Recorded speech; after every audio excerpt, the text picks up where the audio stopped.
Hello friends, NGO भवन के इस चैनल में आपका पुनः स्वागत है। आज मैं आपको ministry of social justice and empowerment यानी सामाजिक न्याय एवं अधिकारिता मंत्रालय की कुछ स्कीम्स के बारे में जानकारी दूंगा।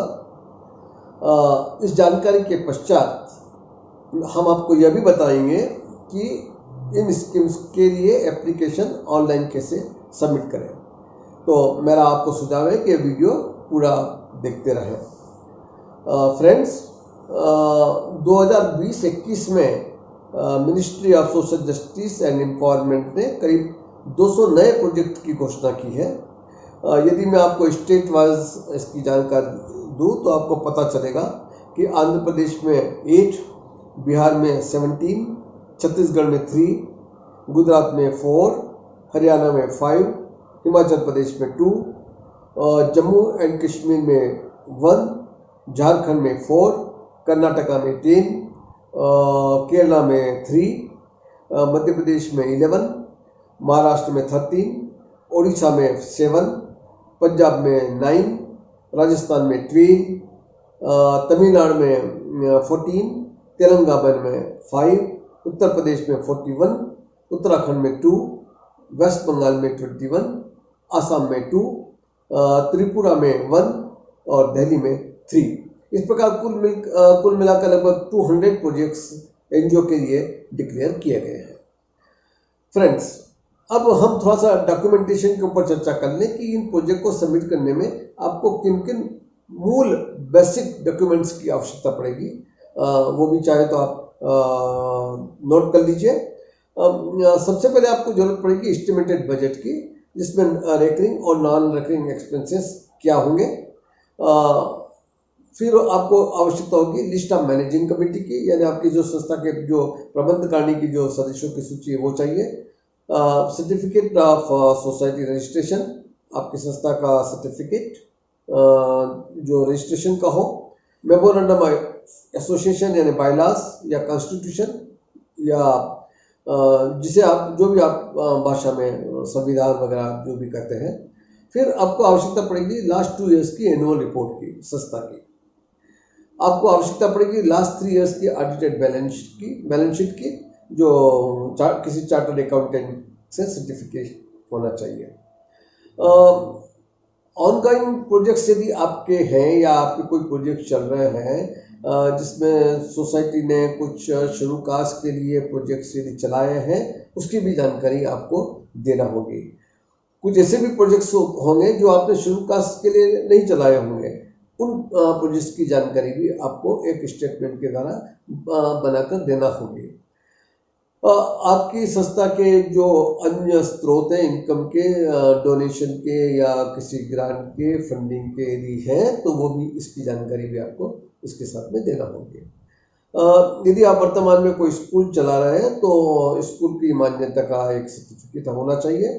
और फिर संस्था में कितने लोग आपकी संस्था में कार्यरत हैं उसकी एक लिस्ट होना चाहिए, जिसमें उनका नाम, उनकी क्वालिफिकेशन, उनकी एज आदि आदि। इसका एक प्रेस का फॉर्मेट है जो मिनिस्ट्री की वेबसाइट के ऊपर दिया है।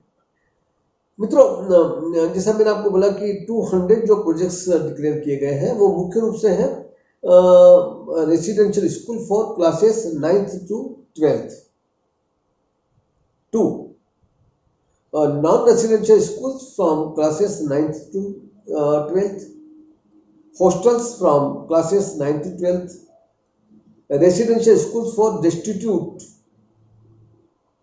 या only girls 1 to 8th।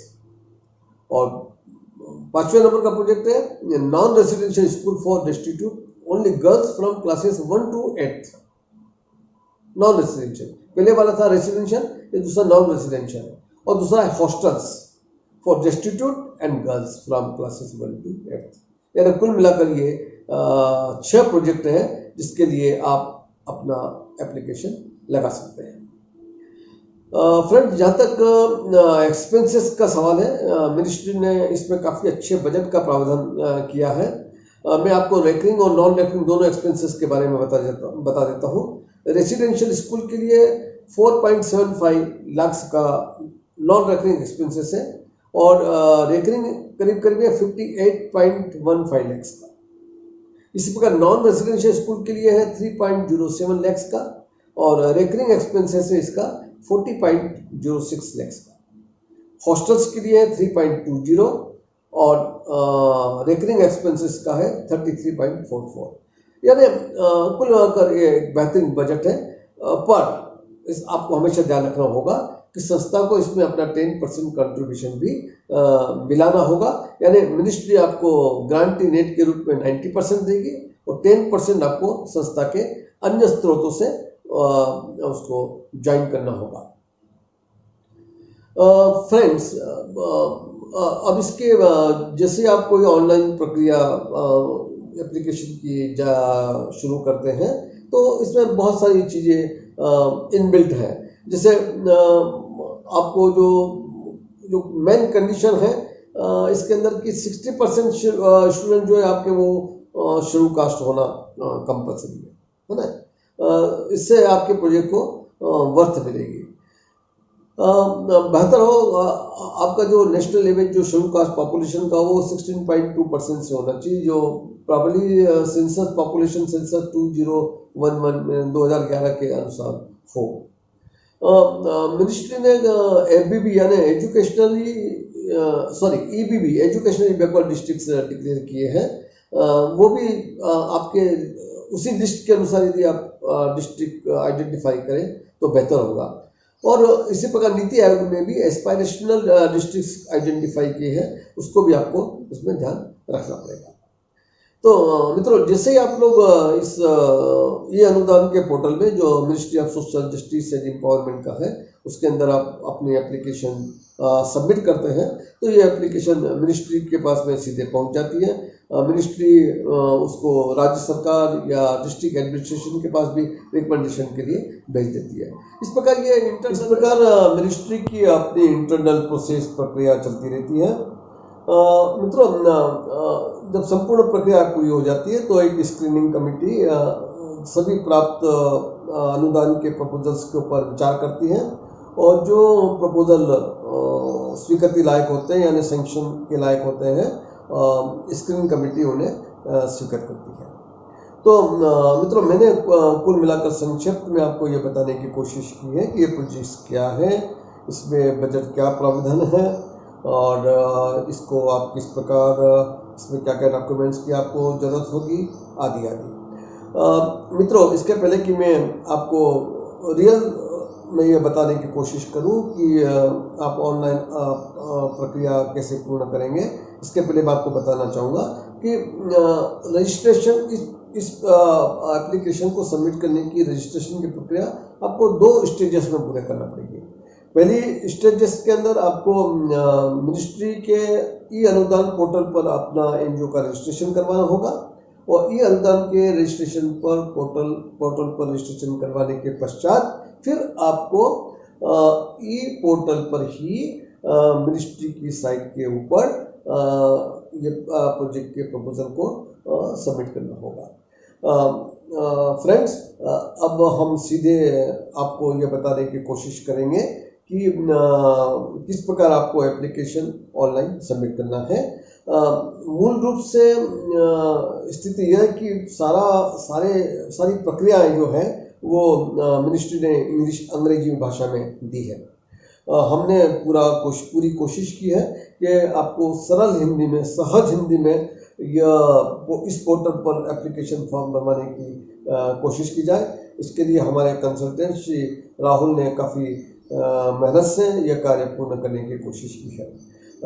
अब आप इसके बाद में यह प्रक्रिया देखेंगे रियल सेंस में कि किस प्रकार पोर्टल पर आपको अपनी एप्लीकेशन फिलअप करते जाना है। पोर्टल के ये अंत में, इस डिस्कशन के अंत में हमने आपको एक लिंक भी भेजी है जिसके ऊपर लिंक को क्लिक करते ही आप सीधे मिनिस्ट्री के ई पोर्टल पर जाकर अपनी प्रक्रियाएं पूर्ण कर सकते हैं। हेलो फ्रेंड्स, एनजीओ वाहन के इस चैनल में आप सभी का पुनः स्वागत है। आज मैं आपको बताने वाला हूँ ministry of social justice and empowerment पर ऑनलाइन प्रोजेक्ट के लिए कैसे अप्लाई करें। सबसे पहले हम गूगल क्रोम को ओपन करेंगे या आप कोई अन्य दूसरा वेब ब्राउज़र का भी उपयोग कर सकते हैं, परंतु मैं आपको सजेस्ट गूगल करूँगा क्योंकि इस पर वेबसाइट बेहतर ढंग से काम करेगी। हम यहाँ टाइप करेंगे ministry of social justice and empowerment. इस पर क्लिक करने के बाद ही हमें वेबसाइट के अंदर एंटर करना होगा।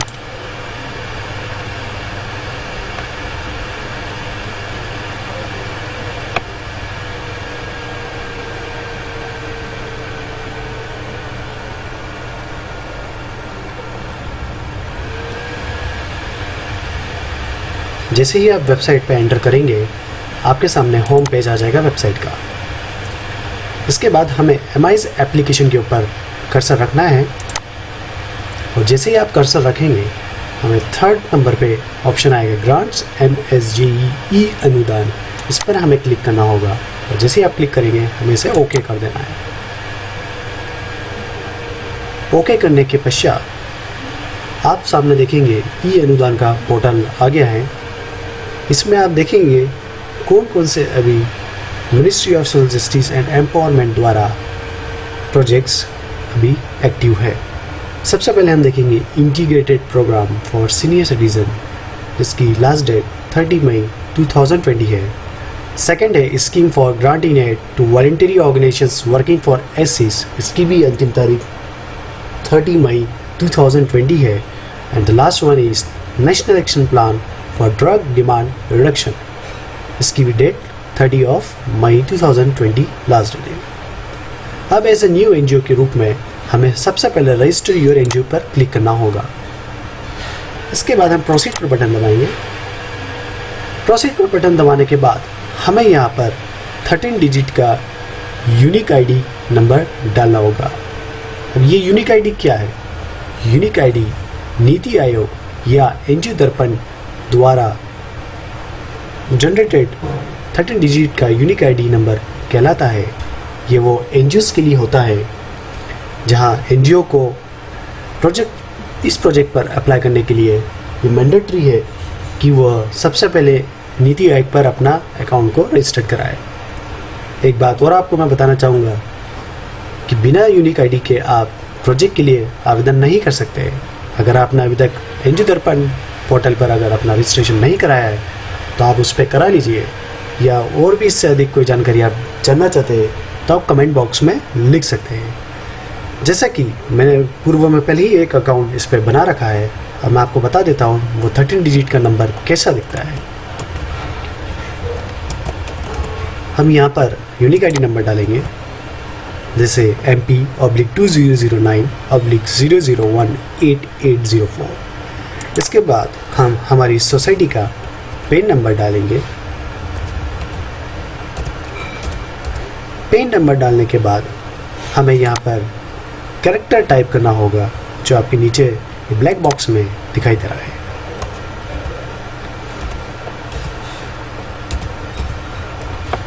इसके पश्चात हमें जनरेट OTP पर क्लिक करना है। आपके रजिस्टर्ड मोबाइल नंबर पर आपको OTP प्राप्त होगी। अब यह रजिस्टर्ड मोबाइल नंबर वह होगा जहां आपने पूर्व में एनजीओ दर्पण या नीति आयोग की वेबसाइट पर उपयोग किया होगा, उसी मोबाइल नंबर पे आपको OTP प्राप्त होगी। हालांकि जैसे ही मैंने जनरेट OTP पर क्लिक किया, आप देख रहे हैं कि this NGO unique ID already exist. जैसे कि मैंने आपको पहले भी कहा है कि ऑलरेडी एक अकाउंट हम इस पर बना चुके हैं। इसके बाद आपको क्या करना रहेगा, आपका जो OTP आएगा, जिसे हम वन टाइम पासवर्ड कहते हैं, उस OTP को आपको नीचे दर्ज करना होगा और उसे वेरीफाई कर देना है। वेरीफाई OTP जैसे आप करेंगे, इसके बाद आपको एक नेक्स्ट पेज पर ले जाएगा ये अनुदान। वहाँ पर आपको आपका यूज़र आईडी आप आपके अकॉर्डिंग सेट कर सकते हैं। इसके बाद आपको पासवर्ड डालना रहेगा। पासवर्ड आपके अकॉर्डिंग जैसा आप चाहे वैसा सेट कर सकते हैं। इसके बाद आपको ईमेल आईडी आपकी डालनी होगी और जो दूसरी अन्य जानकारी जो भी मांगी है उसे फिल अप करके उसे हमें सबमिट कर देना है। सबमिट जैसे ही करेंगे आपका रजिस्ट्रेशन प्रोसेस कंप्लीट हो जाएगा। इसके बाद हम होम पेज पर जाएंगे। होम पेज पर जाने के बाद हम लॉगिन एज एनजीओ पर क्लिक करेंगे। लॉगिन एज एनजीओ पर क्लिक करने के बाद आपके सामने यूज़र नेम एंड पासवर्ड का डालने का ऑप्शन आ जाएगा। हमें यूज़र नेम यहाँ पर वह डालना है जो आपने या आपके द्वारा सेट किया गया है। जैसे कि मैंने पहले से ही अपना एक अकाउंट बना रखा है, तो मैं अपना यूज़र नेम डालूँगा, यहाँ पासवर्ड डालूँगा। इसके बाद यह जो आप कैरेक्टर देख रहे हैं ब्लैक बॉक्स में, इसे हमें फिर से डालना होगा।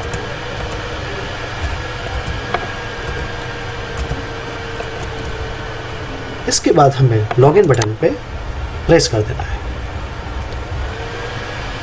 शायद कुछ टेक्निकल एरर आ रहा है।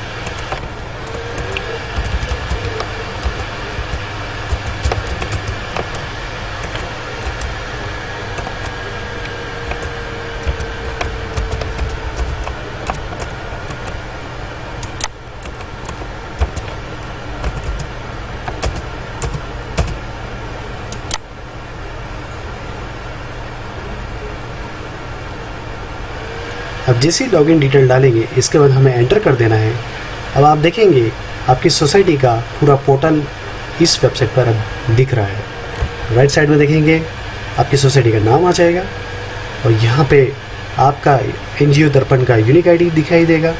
साथ में आपने जो नाम दे रखा है सोसाइटी का एनजीओ दर्पण पे, वो यहाँ दिखाई देगा।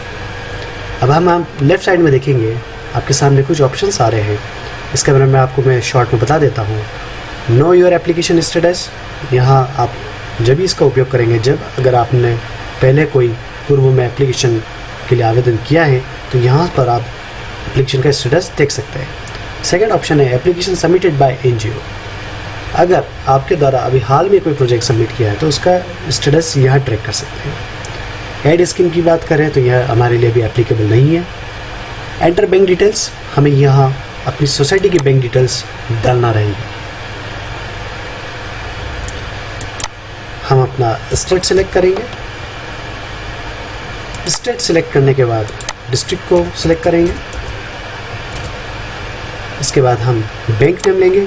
जिस अकाउंट में आपने आपकी सोसाइटी का बैंक अकाउंट खोल रखा है, उसी बैंक का यहाँ नाम डालें। इसके बाद आपको ब्रांच सिलेक्ट करनी है।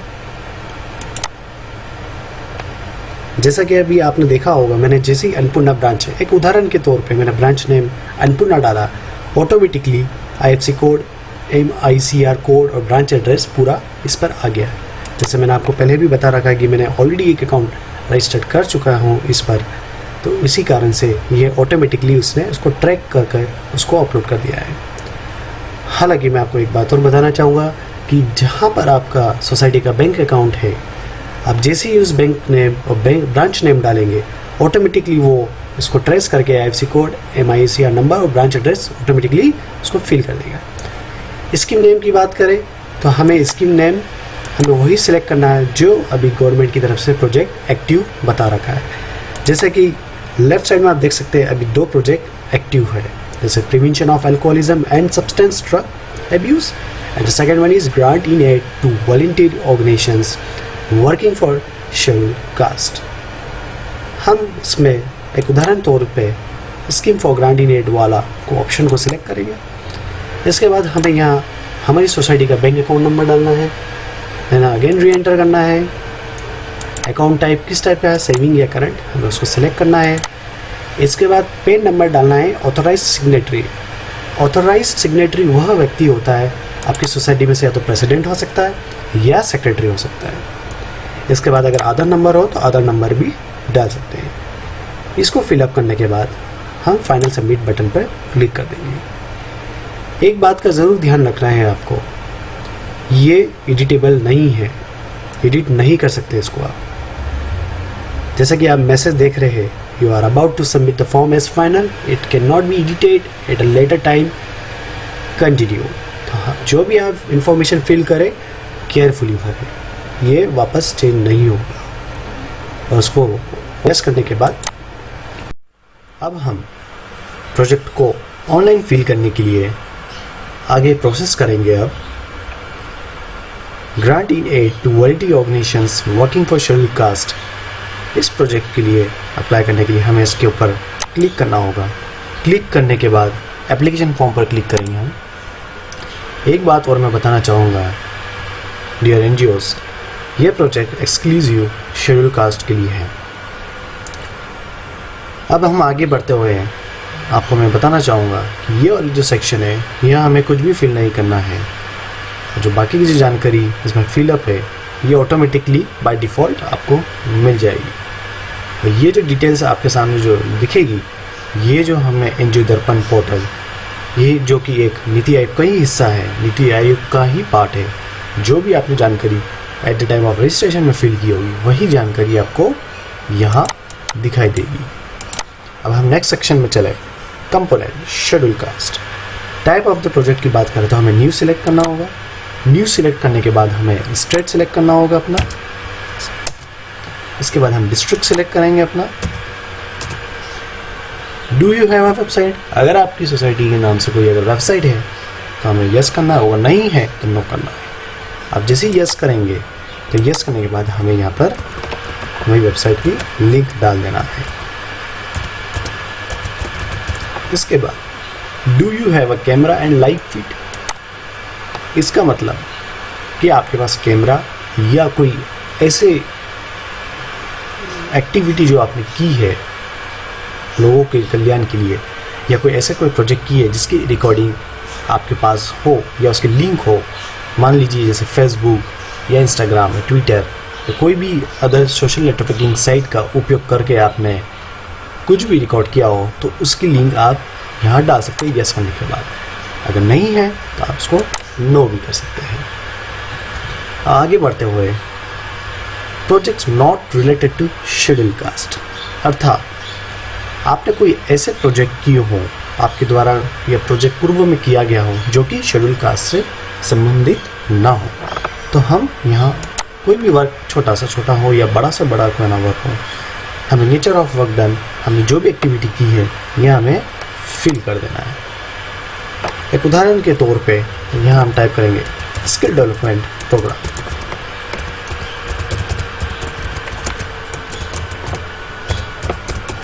इसके बाद हमें यहाँ ड्यूरेशन डाल देना है, ये प्रोजेक्ट कब शुरू हुआ और कब ख़त्म हुआ। इसके बाद हमें यहाँ बेनिफिशियरीज की डिटेल्स आनी है। बेनिफिशियरीज की जो डिटेल्स आएगी वो यहाँ पे आपको न्यूमेरिकल में डालना होगा।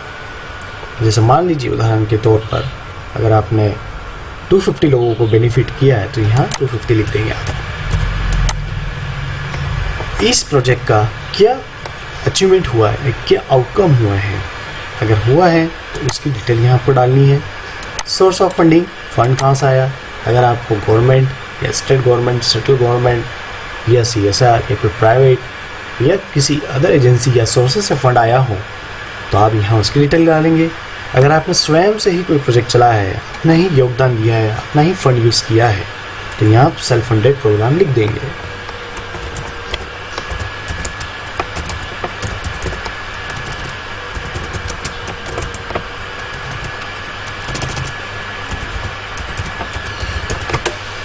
इसके बाद आपको जितना भी अमाउंट इसमें सेंक्शन हुआ है वो यहाँ आप उसकी वैल्यू यहाँ लिख देंगे। उदाहरण तौर पे के लिए मान लीजिए इस प्रोजेक्ट को चलाने के लिए, स्किल डेवलपमेंट प्रोग्राम को प्रोजेक्ट चलाने के लिए आपका टोटल प्रोजेक्ट में जो भी फंड लगा है वो यहाँ हम मेंशन कर देंगे। जैसे मैंने यहाँ पे एक उदाहरण तौर पे 1,45,000 यहाँ अमाउंट मैंने मेंशन कर दिया। अब सेकेंड पार्ट की बात करें, एक चीज़ और बताना चाहूँगा मैं आगे बढ़ने से पहले, अगर आपने और भी कोई एक्टिविटी की है तो आप यहाँ ऐड मोर कर सकते हैं, और भी प्रोजेक्ट की जानकारी आप ऐड कर सकते हैं।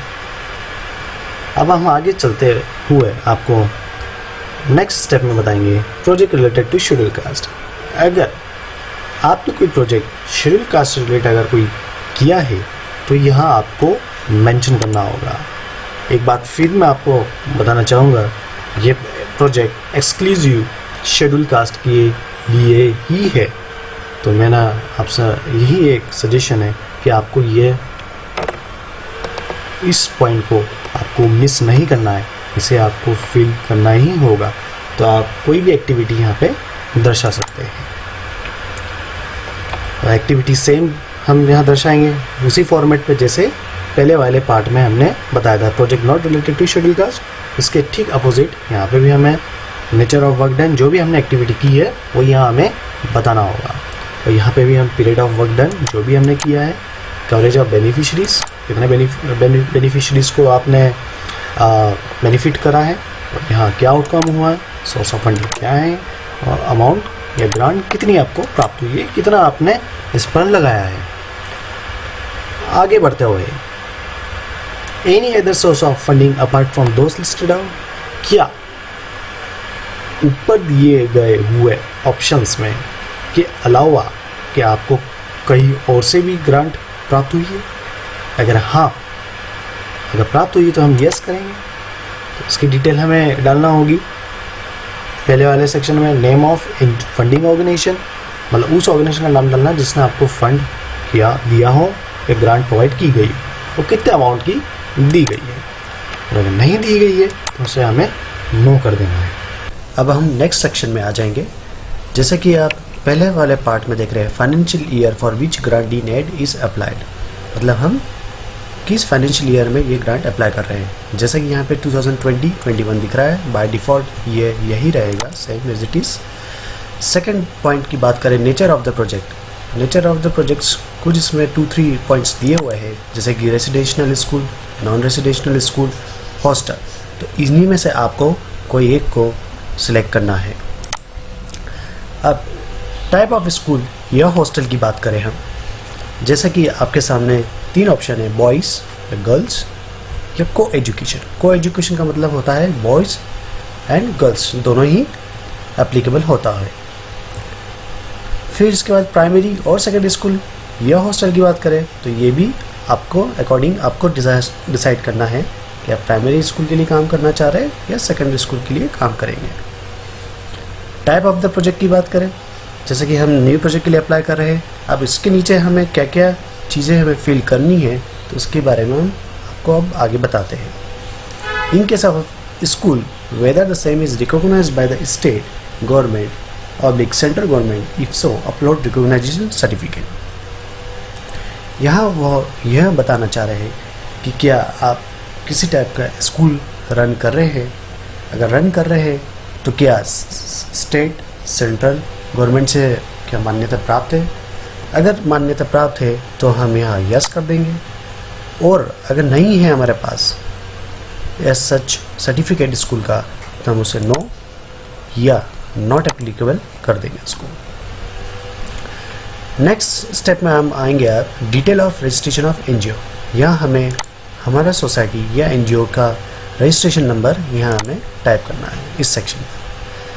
नेक्स्ट बात करें डेट ऑफ रजिस्ट्रेशन, यहाँ हम डेट ऑफ रजिस्ट्रेशन मेंशन करेंगे हमें सोसाइटी की, कि कब सोसाइटी रजिस्टर्ड की गई वह डेट यहाँ हमें मेंशन करनी है। इसके बाद डेट ऑफ एक्सपायरी की बात करें तो यहाँ हमें अगर कोई डेट ऑफ एक्सपायरी है सोसाइटी की सर्टिफिकेट की तो हमें यहाँ एक्सपायरी मेंशन कर देनी है। इसके बाद date of commencement of the project, मतलब प्रोजेक्ट आप कब शुरू करेंगे। तो मैं आपको ये बात बता दूं कि जैसे ही आप ये एप्लीकेशन जब पूरी फिलअप करके सबमिट करेंगे तो कम से कम ये मान के चलिए यार 2 से 3 मंथ्स एक्चुअली लगता है इस प्रोजेक्ट में, करीब सेंक्शन होने में या अप्रूवल होने में। जो भी गवर्नमेंट्स के रूल्स एंड रेगुलेशंस होते हैं उसमें आप जैसे जानते ही कि टाइम पीरियड ज़्यादा लग जाता है, तो उसके अकॉर्डिंगली आप डेट 3 से 4 महीने की आगे की टेंटेटिव डेट डालें इसमें। इसके बाद ईयर ऑफ कमेंसमेंट, मतलब कौन सी ईयर में आप प्रोजेक्ट शुरू करेंगे। तो हमें जैसे हम इस करंट ईयर के लिए ले रहे हैं तो 2020-21 को ही सिलेक्ट करना होगा। चलिए अब आगे बढ़ते हैं। 5th नंबर पॉइंट में आप देख रहे हैं complete address of location where project is being implemented, मतलब यहाँ पे हमें वह एड्रेस डालना है जहाँ पे हम प्रोजेक्ट को रन करेंगे या एक्टिविटी करने वाले हैं वहाँ पर।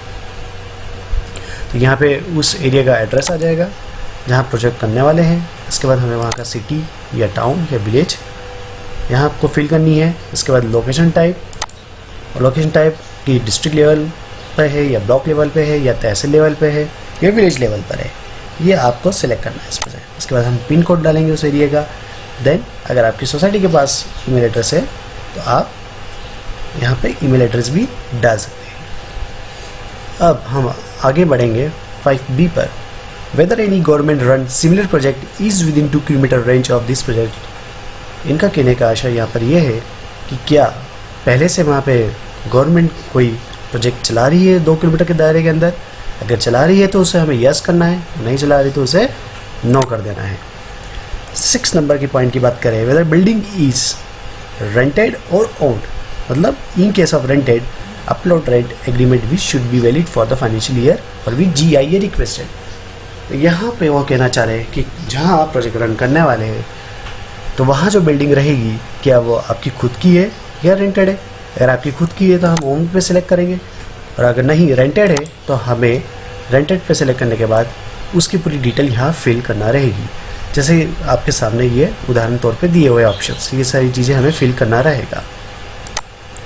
नेक्स्ट 7 नंबर की पॉइंट की बात करें, whether the project has got the necessary infrastructure as per laid down norms, मतलब यहाँ हम यह बताना चाह रहे हैं वो लोग कि जब आप प्रोजेक्ट रन करेंगे तो आपके पास सारे नेसेसरी इंफ्रास्ट्रक्चर अवेलेबल है प्रोजेक्ट चलाने के लिए, तो हमें यहाँ पे उसे यस करना है। 8 नंबर की पॉइंट की बात करें हम, whether the NGO has a bank account maintained and operated in its name, मतलब यहाँ पे वो कहना चाह रहे हैं कि क्या सोसाइटी का बैंक अकाउंट सोसाइटी के नाम से ही है, तो हमें भी यहाँ पर उसे यस करना है। अब यहाँ पे ये 8B में आप देख रहे हैं, whether it is operated jointly, account should be operated jointly by the president and secretary of the NGO and account should be in the name of NGO। मतलब यहाँ बहुत जानना चाह रहे हैं कि जो सोसाइटी का बैंक अकाउंट है क्या वो जॉइंटली ऑपरेटेड किया जा रहा है, तो उसे हमें यहाँ पर यस कर देना है। 8C की बात करें, whether headquarter of NGO is located at project location, मतलब यहाँ ये जानना चाह रहे हैं क्या जहाँ आप प्रोजेक्ट रन करेंगे जिस लोकेशन पर भी क्या वहाँ पे हेडक्वार्टर है NGO का, तो हमें उसे भी यहाँ पे यस कर देना है या नो कर देना है, ये आपको डिसाइड करना है आपके अकॉर्डिंग। अगर वहाँ पे हेडक्वार्टर है तो हम यस करेंगे, और अगर नहीं है तो हमें उसे नो कर देना है। अगर हम 8D की बात करें, 8D पॉइंट पर अब आगे बढ़ते हुए, in case of no whether a joint account in the name of secretary of NGO and head of project has been opened at project location, मतलब यह कहना चाह रहे हैं कि अगर वहाँ पर आपका हेडक्वार्टर नहीं है जहाँ पर आप प्रोजेक्ट रन करेंगे तो वहाँ क्या आप जॉइंट अकाउंट खोल पाएंगे या खोल सकेंगे, तो उसे भी हमें यहाँ पे यस कर देना है। अब नेक्स्ट पॉइंट पे हम बढ़े आगे 9 नंबर पे, जैसे कि यहाँ पे लिखा है, whether separate project wise account have been maintain for grant sanction earlier under the above scheme for ongoing cases only. ये हमारे लिए एप्लीकेबल नहीं है क्योंकि ये ऑनगोइंग प्रोजेक्ट्स के लिए, न्यू प्रोजेक्ट्स के लिए एप्लीकेबल नहीं होगा। 10th नंबर की पॉइंट की बात करें, organisation's capability for resource mobilisation indicate source and amount, मतलब यहाँ वो कहना चाह रहे हैं कि NGO रिसोर्स मोबिलाइजेशन की क्षमता रखती है, तो हमें उसे यस कर देना है। अब 12A की बात करें, whether the request UC has been uploaded, UC should be in prescribed format. UC का मतलब है यहाँ पर यूटिलाइजेशन सर्टिफिकेट। यह वाला पॉइंट अभी हमारे लिए एप्लीकेबल नहीं होता है क्योंकि हम न्यू प्रोजेक्ट के रूप में इसमें आते हैं, ये केवल ऑनगोइंग प्रोजेक्ट्स के लिए है, तो हमें यहाँ पर नो दबा देना बटन को। 12B की बात करें, whether audited account for previous year have been submitted, all parts of audited account and UC should be signed by chartered accountant with signature and membership number. देखिए अब यहाँ नीचे आप एक स्टार में एक मार्क है, in case of new proposal annual report of previous 2 years to be uploaded. यहाँ पे हमें क्या करना है कि एनुअल रिपोर्ट्स अपलोड करना रहेगी क्योंकि एज ए न्यू प्रोजेक्ट के रूप में हम इसमें अप्लाई कर रहे हैं।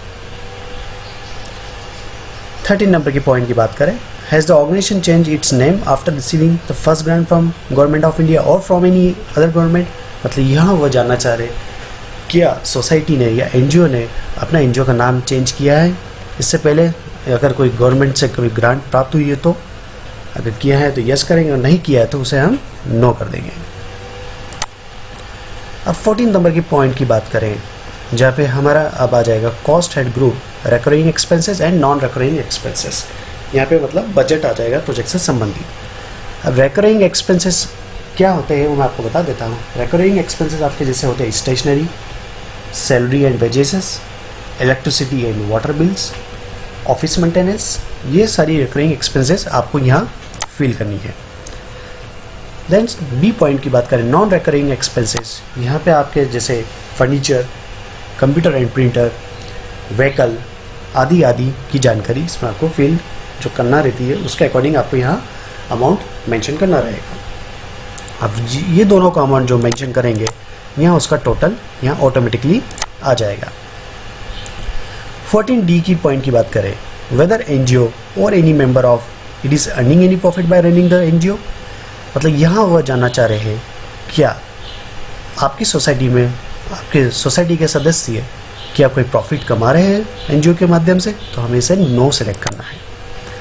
14E की बात करें, वेदर एनजीओ इज रिसीविंग और expected to receive grant from some other government source for same purpose for which application is made under the scheme, यहाँ वह यह जानना चाह रहे हैं क्या एनजीओ को इस तरह की ग्रांट इस प्रोजेक्ट से संबंधित, जैसे कि ये प्रोजेक्ट जो आप अप्लाई कर रहे हैं एक्सक्लूसिव शेड्यूल कास्ट के लिए है, शेड्यूल कास्ट के जो स्टूडेंट्स चिल्ड्रंस होते हैं जो स्कूल्स में पढ़ रहे हैं अभी या हॉस्टल में रह रहे हैं, तो उनके लिए ये ग्रांट है। तो यह वही जानना चाह रहे हैं क्या कोई इससे संबंधित कोई ग्रांट या कोई एक्सपेक्टेड है इन फ्यूचर में, तो हमें उसे यस करना है, अगर है और नहीं है तो उसे नो कर देना है।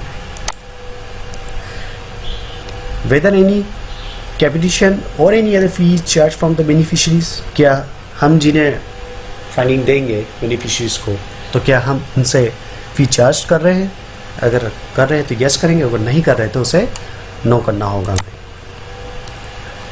अब 15A की बात करें, whether list of beneficiaries uploaded for the previous year in the prescribed format, यह सेक्शन ये वाला पॉइंट हमारे लिए अभी एप्लीकेबल नहीं है क्योंकि ये ऑनगोइंग प्रोजेक्ट्स के लिए अप्लाई होता है, तो हमें यहाँ पे नो कर देना है। Number of beneficiary of previous year, तो इसे भी हमें 0 छोड़ देना है, 0 टाइप करके इसको आगे बढ़ जाना है क्योंकि ये ऑनगोइंग प्रोजेक्ट्स के लिए अप्लाई होता है, न्यू प्रोजेक्ट्स के लिए नहीं है। 16 नंबर की बात करें हम, have you uploaded list of managing committee as per prescribe format, तो हमें यहाँ पे यस करना होगा। यहाँ मतलब ये जानना चाह रहे हैं कि आपकी जो मैनेजिंग कमेटी है सोसाइटी की उसको क्या अपलोड आपने कर दिया है, और अगर नहीं किया तो हमें आगे जाकर उसे अपलोड करना रहेगा, तो इसलिए हमें यहाँ पे यस करना है। 17 नंबर की पॉइंट की बात करें, have you uploaded the list of employees of the project as per prescribed format along with their qualification certificate, in case yes upload details, तो हमें यहाँ पर भी इसे यस करना होगा। हमें उन एम्प्लॉयज़ की लिस्ट डालनी है जो इस प्रोजेक्ट पर काम करने वाले या प्रोजेक्ट पर काम करेंगे। अब हम 18 नंबर के पॉइंट पे आते हैं, whether the organisation has been black listed by central और स्टेट गवर्नमेंट और any institution under it at any point of time, is it still black listed, मतलब यह वो जानना चाह रहे क्या आपकी ऑर्गेनाइजेशन या आपकी सोसाइटी या एनजीओ कभी ब्लैक लिस्टेड हुई है सेंट्रल या स्टेट गवर्नमेंट द्वारा, तो हमें यहाँ पर नो सेलेक्ट करना है। अब 19th नंबर के पॉइंट पर आते हैं हम, whether annual report of previous year has been uploaded, annual report should indicate project activities in detail given statistics, हमें यहाँ पर एनुअल रिपोर्ट अपलोड करना ज़रूरी है, तो हमें यहाँ पर यस करना है। 20 नंबर की पॉइंट की बात करें, whether all documents uploaded have been signed by the authorised signatory of NGO, तो हमें यहाँ पर यस करना है। मतलब यहाँ पर वह यह जानना चाह रहे हैं कि सभी डॉक्यूमेंट्स जो आप अपलोड कर रहे हैं या अपलोडेड हो गए वह क्या प्रॉपर्ली सील एंड साइंड है ऑथराइज्ड सिग्नेटरी द्वारा, तो हमें यहाँ पर यस करना रहेगा। आगे हम वेरिफिकेशन की ओर आगे बढ़ते हुए हमें यहाँ पे जिस तारीख को आप प्रोजेक्ट सबमिट कर रहे हैं फाइनली, तो यहाँ पर आपको डेट डाल देनी है। सपोज मान लीजिए आज अगर हम सबमिट कर रहे हैं तो आज की डेट हम सिलेक्ट करेंगे, तो सपोज आज है 8 मई 2020, तो ओके कर देंगे। इसके बाद में हम आगे नेक्स्ट सेक्शन में जाएंगे लास्ट पॉइंट पर, तो आप देखेंगे यहाँ पर नेम ऑफ ऑथराइज पर्सन पूछा है, तो यहाँ पे हमें उन्हीं ऑथराइज पर्सन का नाम डालना है। जैसे मैंने आपको बताया था प्रेसिडेंट हो सकता है या सेक्रेटरी हो सकता है या ट्रेजरर हो सकता है, उसके अकॉर्डिंग आप नाम सेलेक्ट करके नेक्स्ट स्टेप पे जाएंगे, कॉन्टैक्ट नंबर हमें ऑथराइज्ड पर्सन का ही डालना है। डेट और टाइम हमें डालने की ज़रूरत नहीं है, ये बाय डिफ़ॉल्ट आ जाएगा। एंड देन प्लेस की बात करें तो प्लेस जहाँ से आप ये प्रोजेक्ट कंप्लीट करके सबमिट करने वाले हैं उस जगह का यहाँ पर प्लेस आपको डाल देना है। अब ये करने के बाद हमें डॉक्यूमेंट्स को या तो सेव एज ड्राफ्ट कर देना है या सेव एज फाइनल करना है। अगर आपको लगता है कि सारी जानकारी आपने प्रॉपर्ली फिलअप कर ली है तो हम इसे सेव एज फाइनल कर देंगे। अगर आपको लगता है कि हमें बाद में करेक्शन की ज़रूरत पड़ सकती है या एडिट करना पड़ सकता है तो सेव एज ड्राफ्ट में हम क्लिक करेंगे। और जो डॉक्यूमेंट्स आप अपलोड करेंगे, यहाँ पे आपको ये लिंक दिख रही है अपलोड डॉक्यूमेंट्स की, यहाँ पे जैसे क्लिक करेंगे तो आपके डॉक्यूमेंट्स अपलोड करने के लिए आपको नेक्स्ट पेज पे ले जाएगा। बट सबसे पहले आपको इस पेज को सेव एज ड्राफ्ट के रूप में करना होगा, तभी आप डॉक्यूमेंट्स अपलोड कर पाएंगे, अदरवाइज आप नहीं कर पाएंगे। और जैसे ही आप सारे डॉक्यूमेंट्स अपलोड कर दें, इसके बाद आप इसे सेव एज फाइनल के रूप में आप इसको क्लिक करेंगे। और जैसे आप सेव एज फाइनल के रूप में क्लिक करेंगे, आपके पास में फाइनली एक डिक्लेरेशन का लगाने का ऑप्शन आएगा, उसे आपको टिक करके उसे सबमिट कर देना। और जैसे आप सबमिट करेंगे आपका ऑनलाइन प्रोजेक्ट सबमिट हो जाएगा। फ्रेंड्स, मुझे आशा है कि हमने जो जानकारी आपको दी है वो अवश्य आपको मददगार साबित होगी और प्रोजेक्ट को सबमिशन करने में भी आपको सहायता देगी। इसके बावजूद भी हो सकता है बहुत सारे ऐसे बिंदु पर आपको जानकारी न मिल पाई हो। इसके लिए हमारी आपसे एडवाइस है कि आप मिनिस्ट्री के ई पोर्टल पर जाकर एक बार उसकी अच्छी तरह से स्टडी करें, उसके क्राइटेरिया को भी अच्छी तरह से समझें, जिससे आपका प्रोजेक्ट परफेक्ट और सभी रूप से कंप्लीट होकर सबमिट हो सकेगा। मित्रों, एनजीओ भवन से जुड़े रहने के लिए और निरंतर प्रोजेक्ट्स की जानकारी प्राप्त करने के लिए हमें लाइक कीजिए, शेयर कीजिए और सब्सक्राइब कीजिए। Thank you. जय हिंद, जय भारत।